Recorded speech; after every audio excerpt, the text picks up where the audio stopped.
Welcome back to another action-packed episode of the Daily Podcast of Kung Fu, brought to you by the Villains of Man, where myself, Justin Raymer, traverses the worlds of Marvel's most prolific martial artists in Iron Fist and Shang-Chi and the White Tiger. If you want to keep up with the podcast, you can do so over on social media platforms, Twitter, X, Instagram, Threads, and Blue Sky. If you want to keep up with myself, Justin Raymer, where I'm currently putting together my first comic, The California Cannibal, you can do so over on Twitter, X, Instagram, and Blue Sky. I guess maybe at this point I should make a Threads. I don't know.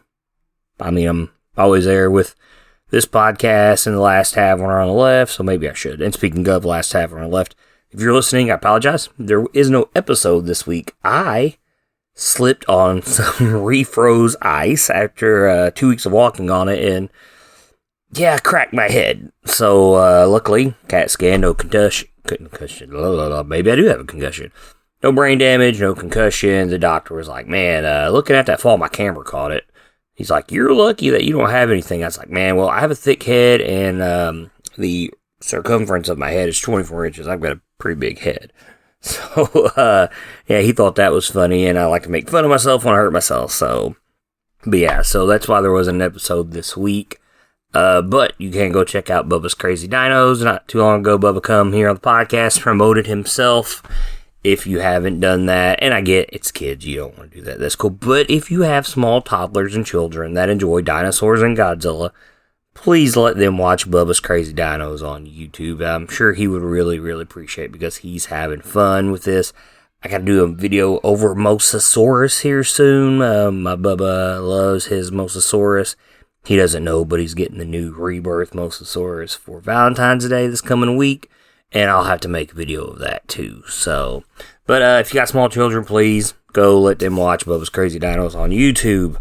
But today we are diving into the meat and potatoes as we march towards 1 week away from, as the day of this recording, on the 10th. We are 1 week away from Deadly Hands of Kun-Lun, and today we are journeying into Lin Li being Iron Fist as we cover Volume 6, titled Shattered Sword. You wouldn't know that unless you picked up the trade paperback. Now, Volume 6, debatable here.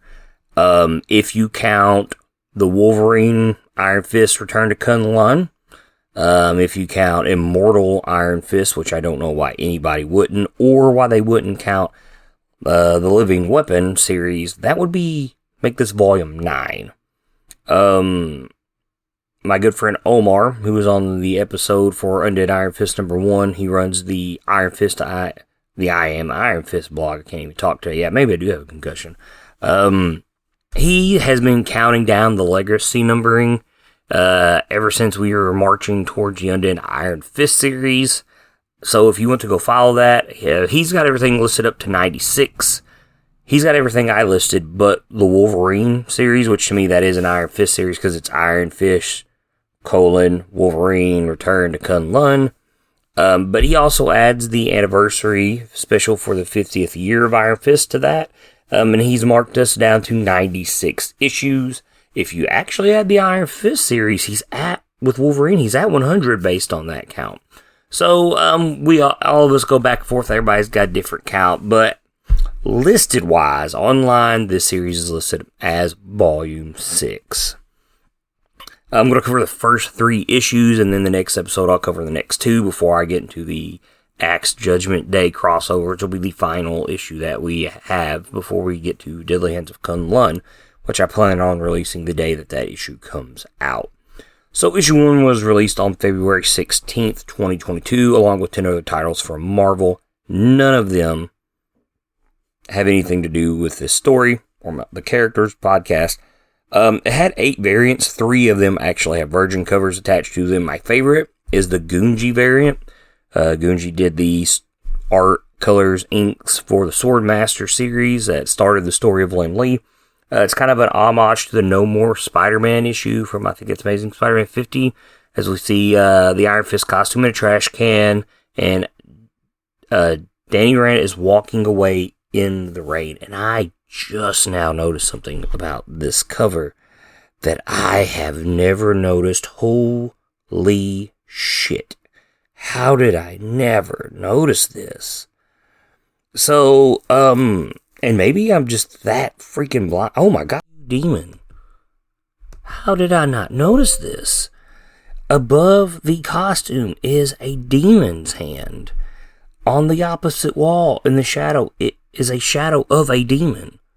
How did I never notice this? Holy crap. It was the only cover I was going to talk about because it's my favorite out of all the covers that all the issues I was going to talk about. Wow. How did I not notice this? Wonder who else noticed it.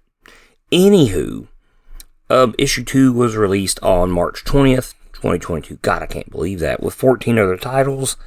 Issue 3 was released on May 18th, 2022 with 20 other titles. None of them have anything to do with this podcast. Now, your creative team for this story is Alyssa Wong as your writer. Pencils go to Michael Yin. So does the inks. Colors go to J. David Ramos. The letters go to Travis Latham. And your editor is Mark Panacea. Obviously, the creative team for the art gets bigger as we go on. Issue 2, we add Sean Chen and Victor Alazaba. I think that's how we pronounce that. Then issue 3, we also get Keith Champagne and Don Ho on the inks. So the creative team for the art grows as we're going on. Guess we'll find out what that looks like for issue 4 and 5 later on. But let's go ahead and dive into that story because this is going to be a pretty lengthy episode. In Flushing, New York, Danny Rand finds his lunch with Luke and Pei derailed as he runs into some demons. Without the Chief Shao Lao then dying, he finds himself over Rand as their numbers become too much. As one pins him to the floor of a jewelry shop, a familiar glowing fist goes through the demon's chest. Being saved by this new iron fist, both of them make quick work of the demons. Refusing to answer Danny's questions about how he gained the chi and the shards embedded in his arms and forearms, the mysterious iron fist known as Lin Li flees. Danny gives chase but loses him through an unknown portal to Kun-Lun in the subway. Lee crosses over to where Mei Mian, who saved him from when he was washed up in the mystical city months ago, waits for him. Looking at the Chi-Yu demons that cross over while he was away, they head back over to her home where Chi runs some theories about the shards of Fu Shi and the Chi of Shao Lao. Unbeknownst to him, Mi Mei's father is possessed by a demon of Chi-Yu. Days later, Iron Fist and Mei take a piece of the shard from the demons in Shanghai as Danny goes off about it to the Heroes for Hire. He believes the portals Lin Li is using are either new or very old. After everyone gives their thoughts about the new Iron Fist, Danny Rand comes up with a plan. Once returning to Kun-Lun, Lin Li and Mei Mian are confronted by Yang Yi and his entourage. Holding a grudge that another outsider has been handled the mantle of the Iron Fist, he issues a challenge. Their contest of skills doesn't last long as it's interrupted by the UT of Kun-Lun, Sparrow. Later that night, after feeling disappointed about truly not being a real Iron Fist, Sparrow comes to speak with Lin Li. To help him control the energies of Fu Shi and the Chi of Shao Lao, she begins to train him properly. Meanwhile, Lin Fong, Li's brother, attacks the first temple of Chi-Yu. Easily dispatching the guards, he cracks open the skull of the Dark Destroyer. Inside is a scabbard of the sword of Fu Shi. With it in his possession, he tells his demons to go tell Li Lin to meet him at the second temple. One day during his training, Lin Li falls as the glowing shards throw him to agony as they feel the demonic presence of Mei Mian's father. Guided by the pull of the shards, they find her house exploding with green energy. Inside, Mei's father is completely transformed into a demon of Chi-Yu. Even as Yang Yi arrives to help, the trio cannot stop him. To keep the demon from taking the shards, Li Lin embeds the rest into his arms. Now empowered more than ever before, he easily kills Mei's possessed father. With its dying words, it relays Fong's message. Using a gateway to arrive close to the Nuon headquarters, Li Lin, Mei Mian, and Yang Yi set out to warn Ji Shuang and her grandmother. Not long after their arrival, they find themselves confronted by two of the immortal weapons, Fat Cobra and the Bride of Nine Spiders. That's a little bit lengthy. I hope that held your attention. Now, what I'm going to talk about is probably going to be even longer. So the first thing we're talking about is how did Li Lin end up in Kun-Lun? If you listened to or read the Death of Doctor Strange White Fox, we know that the sword was shattered by a demonic Kumio, and he was launched off a cliff into the river below and presumed dead. Well, apparently when he hit the river, for some reason there's sharks in this river. I'm not really sure why there's sharks, but Shao Lao rescued him, and his chi is what preserved him and kept him from dying. So, it's very interesting.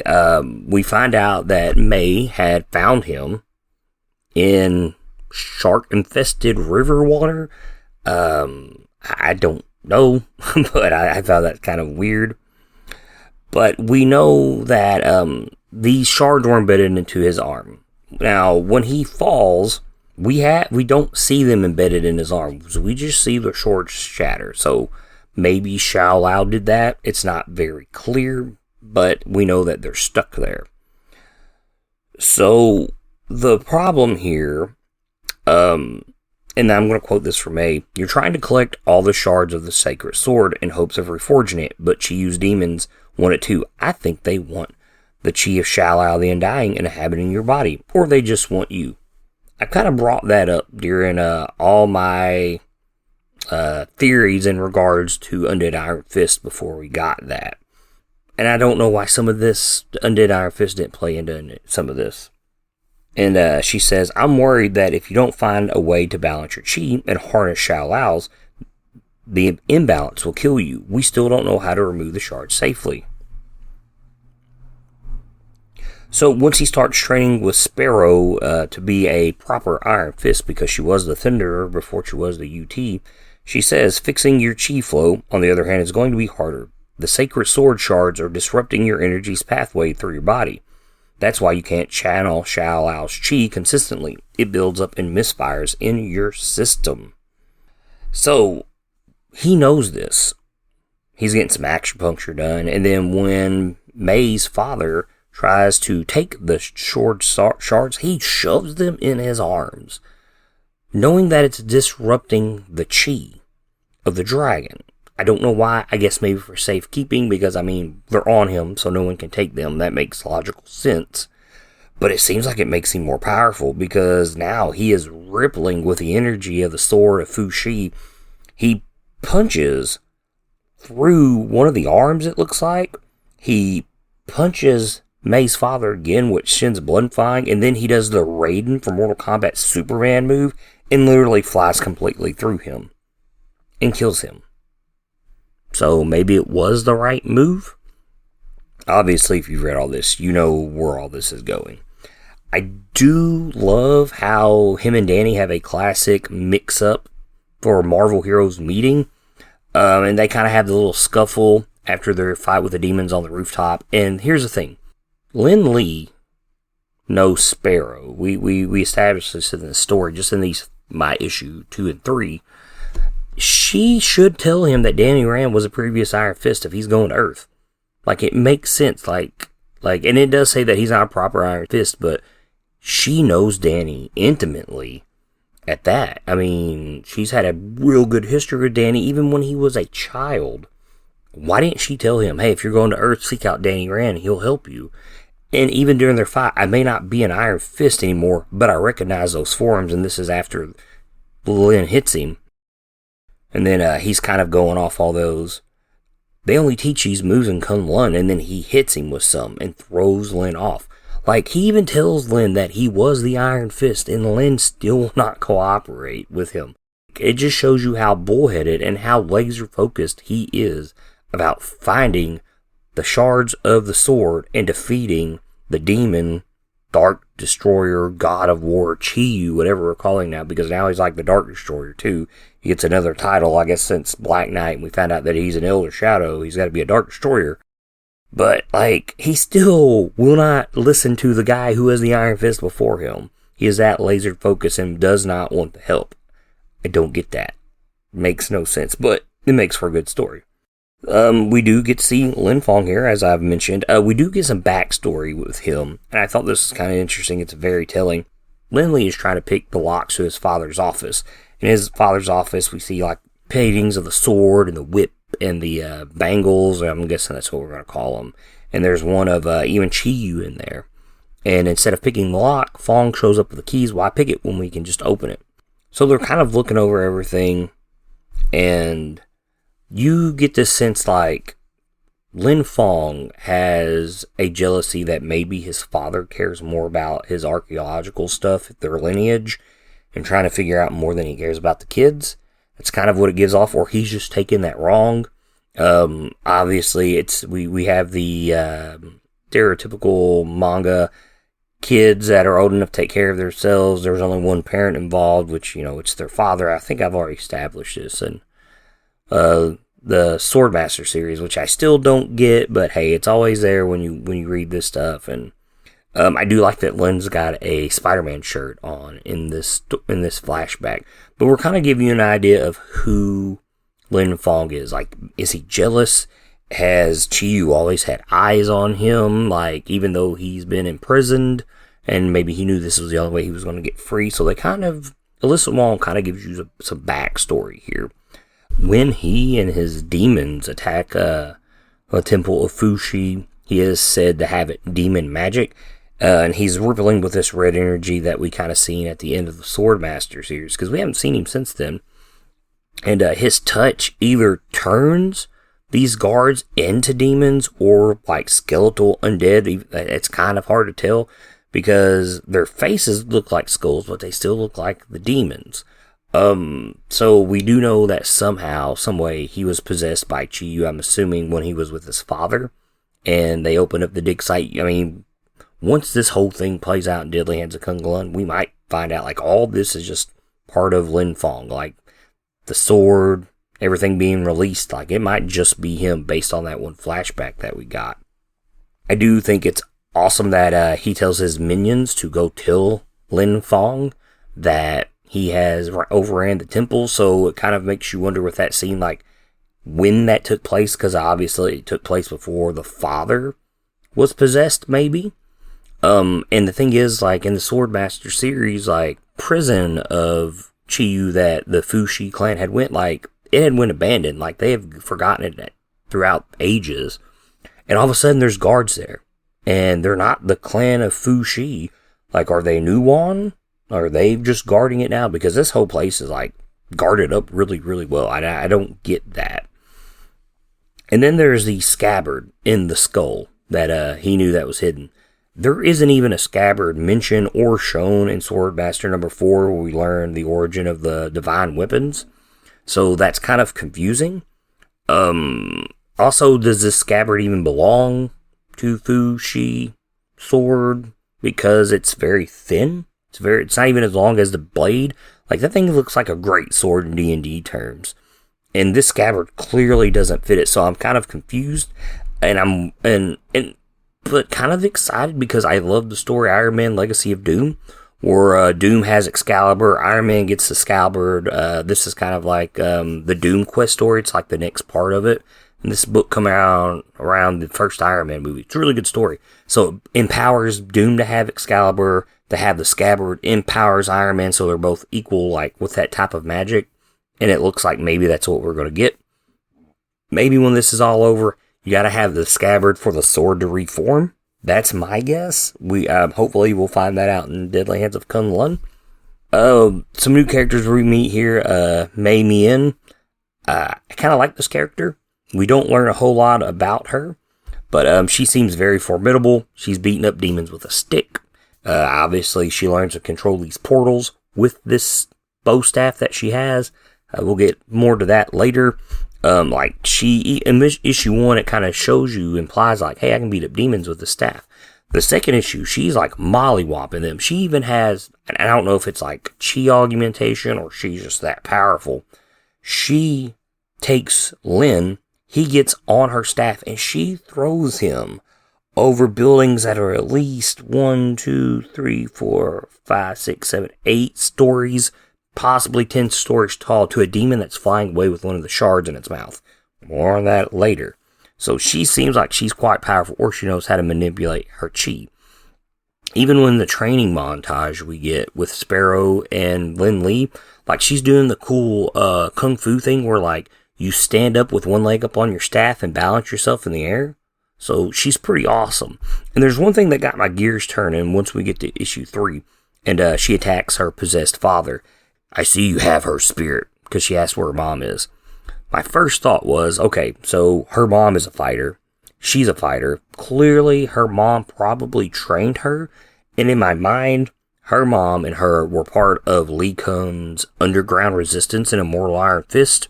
That's where they've got their training for. That's why they're badass. This would explain why May looks up to Sparrow so much and wants to follow in her footsteps and become the Thunderer. That's my headcanon. Marvel, anybody, if you're listening, if I get to write Iron Fist at some point in my lifetime, I'm making that canon. Just putting that out there. We also have Yeong Yi, who I really like. They kind of set him up as this Kun-Lun rival for Lin Lee, which I think is really good. I like that he is completely against an outsider being the Iron Fist. This is where I like to point people to in the Immortal Iron Fist, where we learn it's Danny just being white. He's taken over an Asian story. No, the fact that the Iron Fist is an outsider is part of the story. At some point, there's a very significance to that. And even though Lin is Chinese, here that Yang, he is completely against it. He believes that it should be someone from Kun-Lun, but the fact that it's an outsider, there's significance to the mantle and the whole story of Iron Fist. You've got to read Immortal Iron Fist if you've never read it. It explains it really well, and it makes sense why Orson Randall and Iron Fist were the first outsiders to be chosen to be the Iron Fist. There's a reason for that. And maybe because that reason is known, this is why Yang doesn't like Lin Lee being Iron Fist, because he's an outsider. But he does prove to be the hero. He's there to help fight May's father. I like that. This dude would make a great Iron Fist. I'm just saying. If you want an Asian Iron Fist, Lin Lee, take him back to being Swordmaster. I want to see this guy be an Iron Fist if Danny Rand's not going to be Iron Fist. I really like what we see of this character. He's even there at the end of the book to fight Fat Cobra and the Bride of Nine Spiders. So I really like him. I'm glad he's sticking around for this series. I was talking about Chi-Yu demons and that we would get back to that. So, possession. This is my big thing. This is one of the reasons why I thought the Chi-Lin that killed Danny in the 50th anniversary was tied to Chi-Yu, because in this series, these demons possessed May's father. And I thought that was interesting. I devoured your father and I took his form. So he's been this demon for a while. At the end of the Doctor Strange White Fox one shot, it said as soon as the sword broke, the demons started taking over the world. And I never noticed that on that Iron Fist cover. That's crazy. And here is part of this. So, and we don't know how long this has been, but I'm assuming at some point this probably happened during the time that Lin Fong took over the temple. Another thing that had crossed my mind after I read this, because I've not read this since it's come out, so we're looking at, 4 years exactly here this time of the year, in early February, because, the first issue was February. The question I've got, and I'll just go ahead and bring this up, is portals. Where is this portal coming from? Danny does mention that it's either new or it's very, very old. And I'm wondering if May's father deals with these portals, and now that he's deemed possessed, that's why he's giving access to her and Lin. Maybe that's why he let Lin into his home when they found him almost dead, because he's a demon and he wants the sword for himself to give to Chi-Yu. So that kind of crossed my mind here on this reread, because that's a thing I'm wondering, were these portals? Danny mentions, I know of all the portals, I don't know this portal.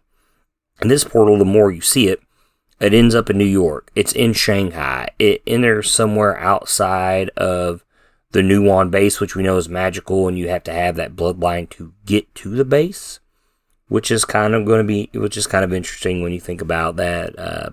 Lin Fong did say to meet them there, and he also was marking the trees at the end of the Swordmaster series.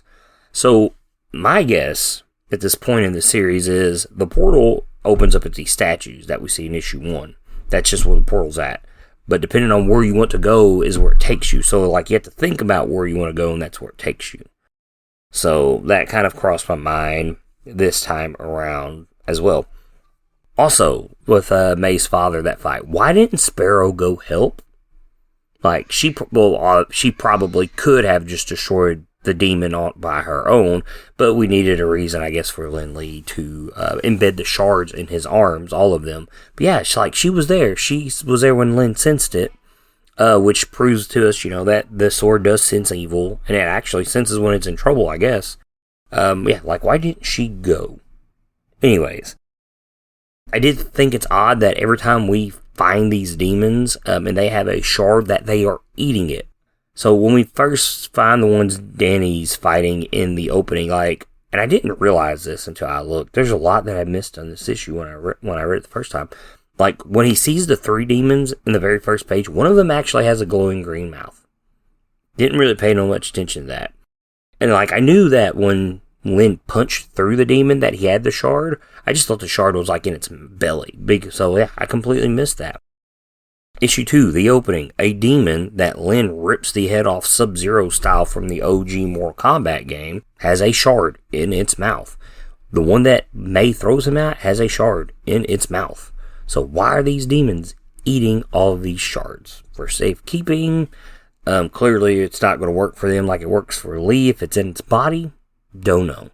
Or maybe, and even better, I was about to say, maybe that hides the energy of the sword from Lee, but then again, how is Lee knowing where the energy coming from the shards when he's in Kun-Lun? How is he finding them? Is even a better question now that I think about it. So I don't know. Questions I need answers. I have some other questions at the end of this that I'll talk about too. So yeah, that pretty much is the big things that I wanted to talk about for these 3 issues. One thing I did notice, and this is in the very first issue, so Danny and Lin Li have their scuffle, right? Danny chases him down to the subway, Lin jumps through the portal, Danny's like, oh my god, a portal to Kun-Lun, he can't enter it, closes. Once Lee gets on the other side and meets May. This is what's interesting. So we know that Kun-Lun is a totally different dimension outside of Earth. It's daytime, maybe high noon when Danny's chasing Lin into the subway. When he comes out at Kun-Lun, it's nighttime.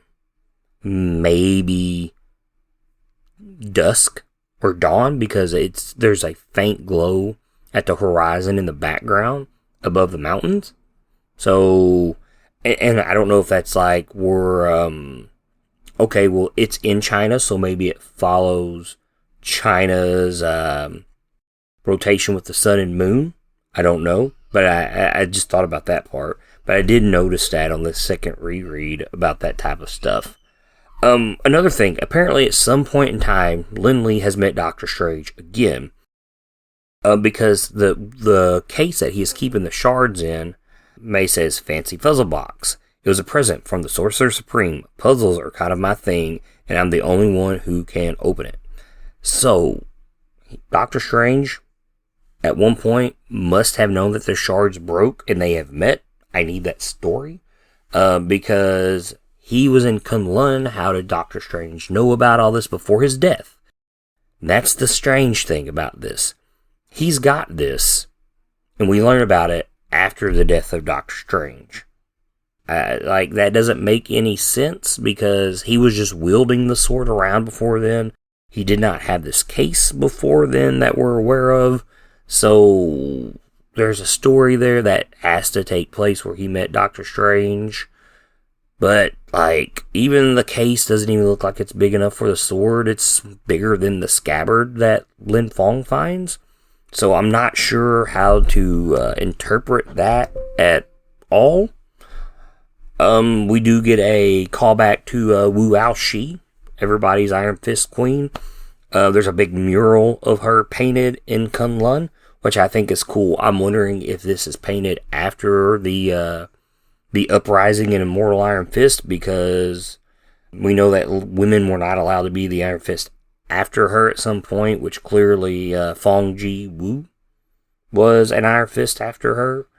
Or before her. I think it's after her, right? Anyways, but I think that's cool, but clearly this doesn't seem like it would be a moral up during the old regime, I should say.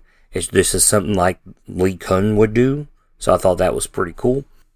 So we're getting all these really cool covers for Deadly Hands of Kun-Lun. It's Iron Fist with the chi. Oh, well, I shouldn't say Iron Fist. It's Ghost Fist with the dragon behind him. We're getting one with White Tiger like that.